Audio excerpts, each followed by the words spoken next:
Let us take up poem number 3 from the book Flamingo. The poem is titled Keeping Quiet and the name of the poet is Pablo Neruda. Before I start explaining the poem, let me tell you some interesting facts about his life and his works.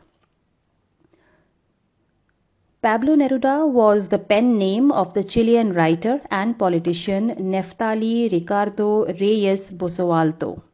He is considered one of the greatest and most influential poets of the 20th century from Latin America.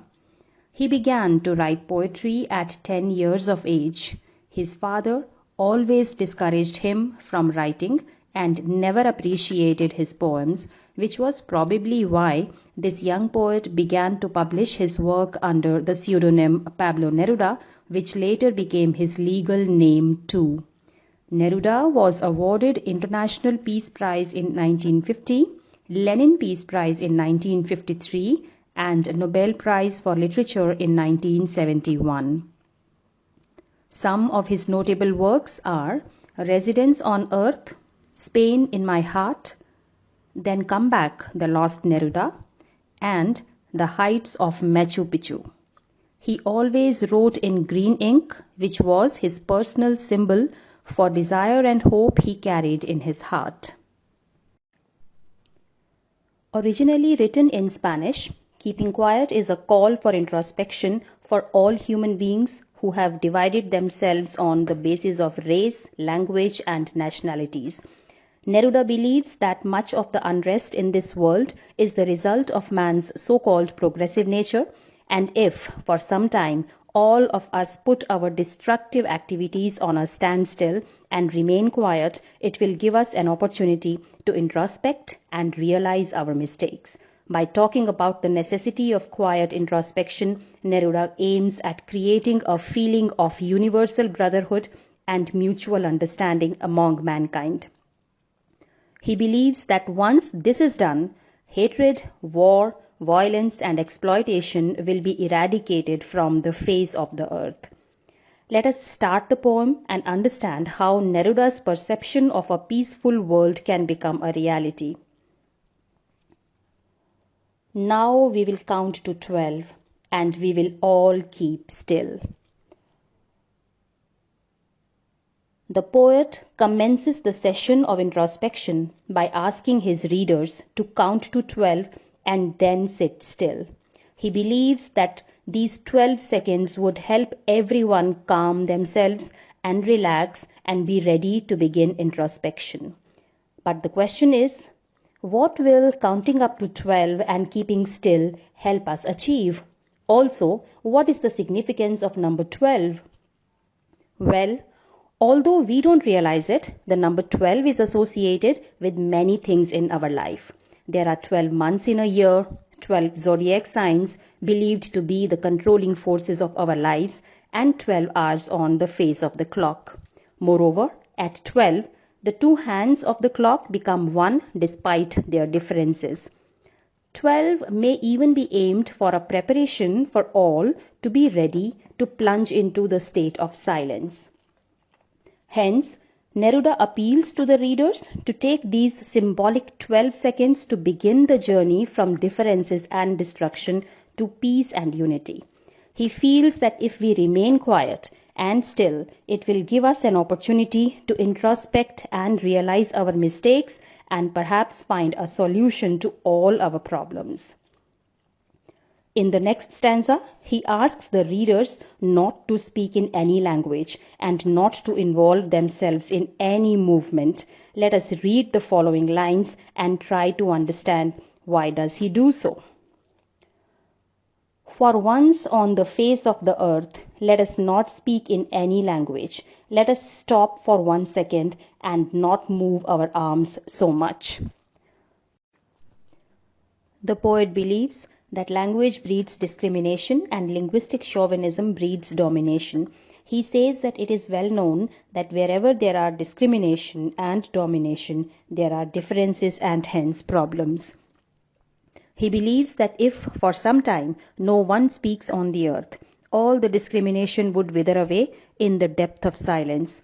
So he urges people across the nations to speak the language of silence, as this will ensure unity among all the humans on the earth. After this, he urges all to stop for 1 second and not move arms. Here, the word arms has got a dual meaning. He apparently indicates arms as our hands engaged in several activities, and at the same time refers to the weapons we use for destruction. So the poetic device used here is pun. Let me tell you, pun is a form of wordplay that exploits more than one meanings of a word. The one at hand, that is the word arms, is a homographic pun here. Neruda believes that if for some time man's activities come to a standstill and he stops moving his arms too much, either to fight or to argue with others, peace and tranquility will prevail in the world. The poet believes that this moment of deep silence would be exotic. Let us read the next stanza and understand what he wants to convey through these lines. It would be an exotic moment, without rush, without engines. We would all be together in a sudden strangeness. In these lines, the poet says that we are always on the move, very busy in accomplishing our work and indulged in the never-ending mad race to achieve our materialistic goals and desires in life. The poet wants no rush and no hurry in this moment of silence. He even urges to stop engines. The word engines here refers to the industrial works causing harm to the environment. The poet refers to this moment without any rush and without any humdrum of life and without any noise of engines as unique and enticing, because in our mundane life we are constantly working towards selfish goals and never take the time to reflect. He believes that this moment of introspection will build a sudden and strange feeling of universal brotherhood. Strange because they have never experienced anything like this before. Neruda believes that in this moment of silence and introspection, man will become conscious of the harm he is causing to nature and to his own self in the process. Let us read the next stanza and understand this. Fishermen in the cold sea would not harm whales, and the man gathering salt would look at his hurt hands. The poet says that the fishermen who harm aquatic life would realize their mistake, that they are causing harm to innocent creatures. They would not harm whales and the entire water organisms after this realization. Even the man gathering salt will get some time from his hectic schedule to look at his hurt hands and think about the pain and harm his strenuous task has caused him. The poet wants to convey that all such activities will come to an end in that moment of inactivity, and no person would harm any other living being either for food or to earn his livelihood. Here, he requests all to follow the rules of nature. Symbolically, fisherman refers to the one who oppresses, and whales refer to the ones who are oppressed. Those who prepare green wars, wars with gas, wars with fire, victory with no survivors, would put on clean clothes and walk about with their brothers in the shade doing nothing. Those here refers to the scientists, the statesmen, and the politicians. Green wars are wars against nature. Wars with gas are fought using chemical weapons and poisonous gases, and wars with fire are fought with arms and ammunition. Here the poet alerts those who prepare for different kinds of wars against nature and against humanity, and says that they do so only to rule on others, and says that they will realize the futility of their victory because such a victory has no survivors. He wants them to put on new clothes, that is, to adopt a new approach towards life and to realize that killing so many people is not a victory. He wishes such people must create the harmony and peaceful atmosphere and spend some time with their brothers, that is, with fellow human beings, in silence, strengthening the message of peace and brotherhood. He encourages people to use the silence and calm to put aside their differences and to cleanse their minds while walking in the shade of peace and harmony together as brothers.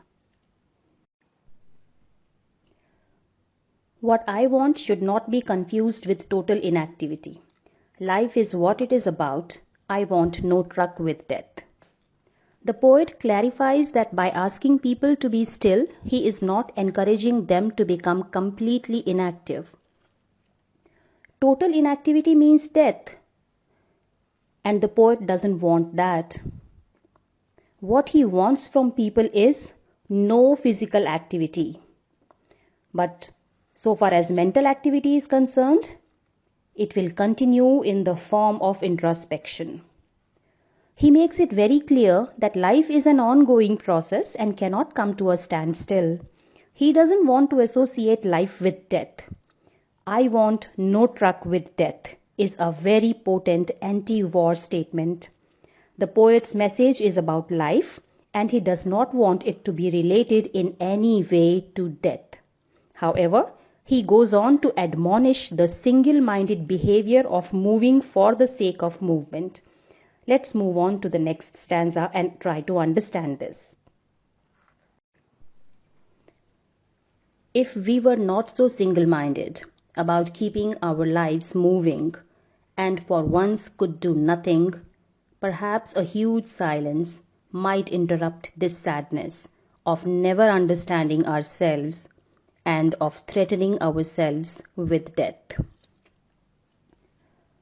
Man is trapped in a rat race of mad competition.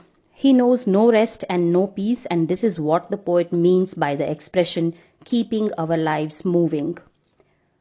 Neruda says, if for once man does nothing and just introspects in deep silence, he will realize the harm he has caused to his own kind and the need of strengthening his relationships.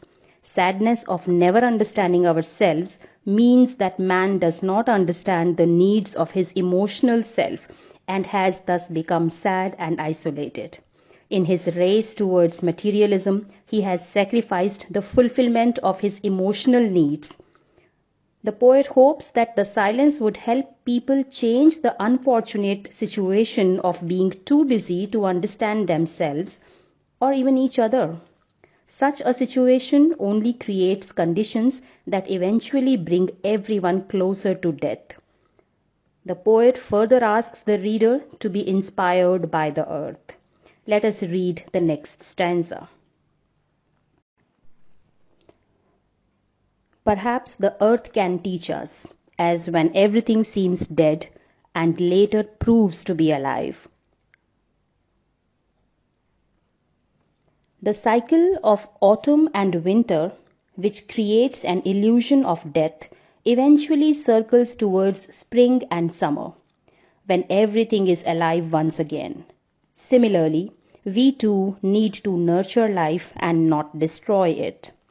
The poet feels that earth teaches us how everything comes to a dead end and then springs back to life again.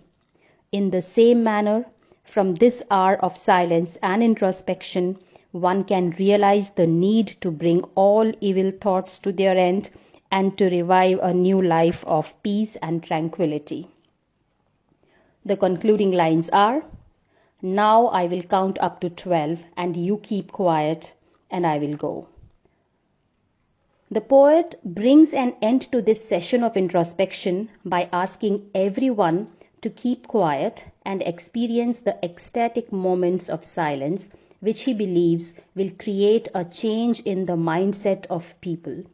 And he himself quietly departs, leaving all in deep tranquility. The message conveyed through the poem is that we must cease all our destructive activities and be quiet for a moment and come under one umbrella of silence, breaking the differences we have. Pablo Neruda gives us a call to break the barriers of enmity, creed, caste, language, religion, and country and unite to make this world a beautiful, peaceful, and happy place to dwell in. Thank you.